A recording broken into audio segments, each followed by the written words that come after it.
Welcome to our last lesson on acids and bases. Now during this lesson, we're going to be taking a look at some questions that you can end up expecting in tests and exams. Now the question that we're going to start off by taking a look at is where they tell you 60 cubic centimeters of a 0.5 mole per cubic decimeter solution of hydrochloric acid is added to 0.8 grams of calcium carbonate powder. The calcium carbonate dissolves completely. First, you need to go and write down the conjugate base of the hydrochloric acid in this reaction. In order to do this, we first need to go and write down the ionization reaction for hydrochloric acid in order to determine what will be its conjugate base. Now, our hydrochloric acid will ionize in water, and when it does so, the hydrochloric acid is going to donate a hydrogen ion. That means that we're going to be forming on the other side a hydronium ion when it gets added to the water, plus a chloride ion. Now, we know that the hydrochloric acid, apart from the name that tells us it's an acid, because it's donating a hydrogen ion, it's going to be seen as an acid. Now, let's just call it acid 1. Now, this one's partner, or its conjugate base, will be seen then as the Cl- on the other side. And this will can be seen as base 1, or you can also be naming it then the conjugate base. Either one of the two would be correct. Now, that just means that the remaining ones, which is the water and the hydronium ion, water, because it's accepting the hydrogen ion, will act as the base, which can also be called base 2, and its partner, which is the H3O+, will then be acid 2, or you could have also mentioned it to be the conjugate acid. So both of those two is also correct. Now the question asks specifically, what will be the conjugate base for hydrochloric acid? And we've realized that's going to be our Cl-. So your answer is the chloride ion. Not just Cl, but Cl-.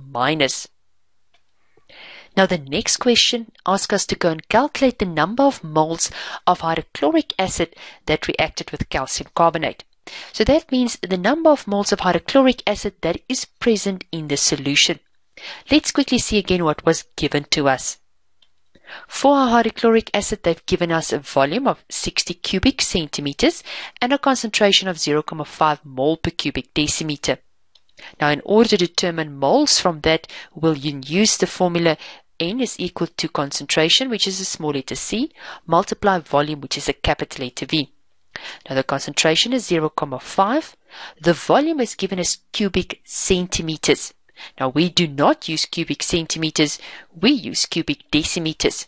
So to convert our cubic centimeters to cubic decimeters, you'll either divide with 1,000, or you can also say times 10 to the power of -3. Now, this ends up giving me 0.03 moles. So this is the amount of moles of hydrochloric acid present. Now, the next question asks us to calculate the pH of the solution once the reaction has been completed. Okay, now there's a few things that we need to go and take into consideration. This reaction will most probably have either one of the substances being in excess and the other one then being the limiting reagent. So in order to determine if there is a limiting reagent and one in excess, we'll need to go and calculate the number of moles for my calcium carbonate as well. Now, luckily, we can go and calculate the calcium carbonate's number of moles because they have given us the mass of the substance.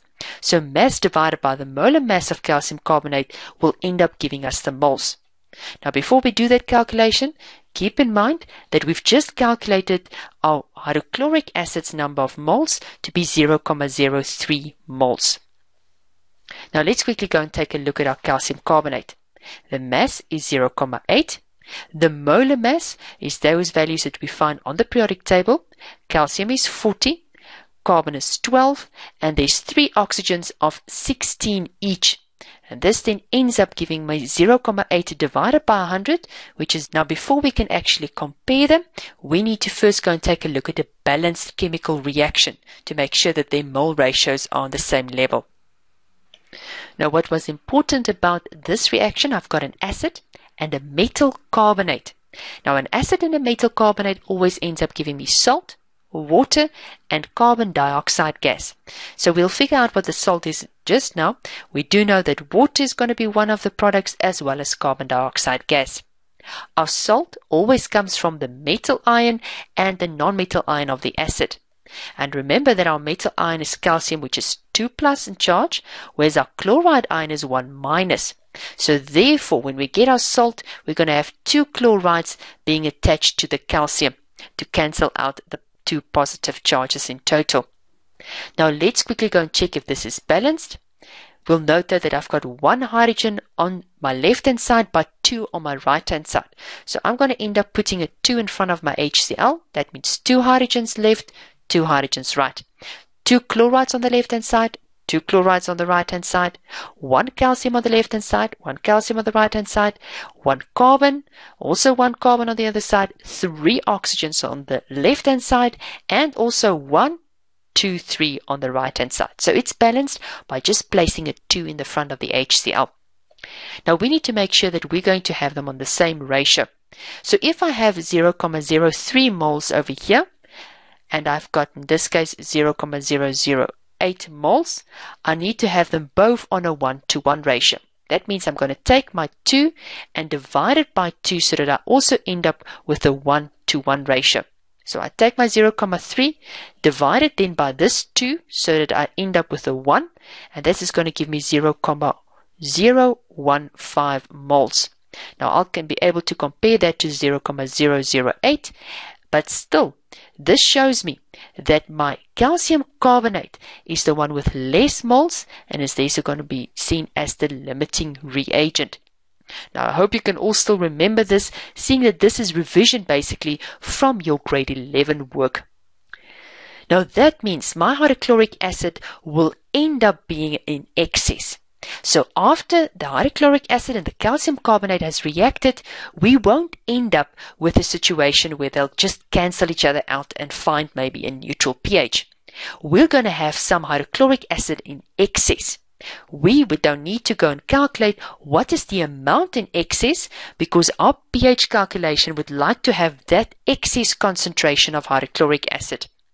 So we know that we start with 0.03 moles.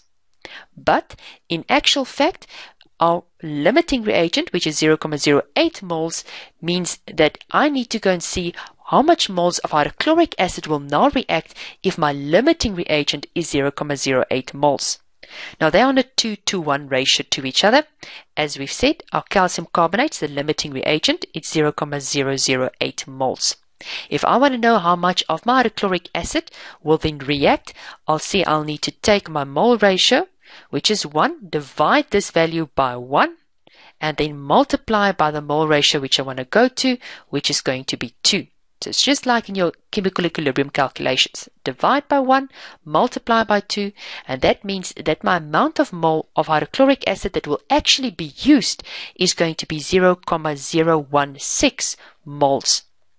Now this 0.016 is going to be used, but I started off with 0.03 moles. So I'll subtract the 0.016 that will actually be used, and that means I'm going to be left with 0.014 moles that is not going to react, and that's going to be left at the end of this reaction. So I'm going to need to take this moles into concentration. Now we know that concentration is equal to moles divided by volume. So this excess moles is 0.014, and the volume of my hydrochloric acid is still 60 cubic centimeters, but we'll divide by 1,000 to get it to cubic decimeters. Now this gives me a concentration of 0.233 recurring moles per cubic decimeters. Now I'm not going to round this off because this is not my final answer. I'll now need to take this concentration and punch it back into my pH calculation. Now, because there's only one hydrogen present in the hydrochloric acid, I'll have only one of my hydronium ions here, or one hydrogen ion, means the same thing. So it's minus log, the concentration of 0.23 recurring with all its decimal places, and rounded to 2 decimal places is going to give me a pH of 0.63 at the end. Remember, pH do not have a unit, it's just a value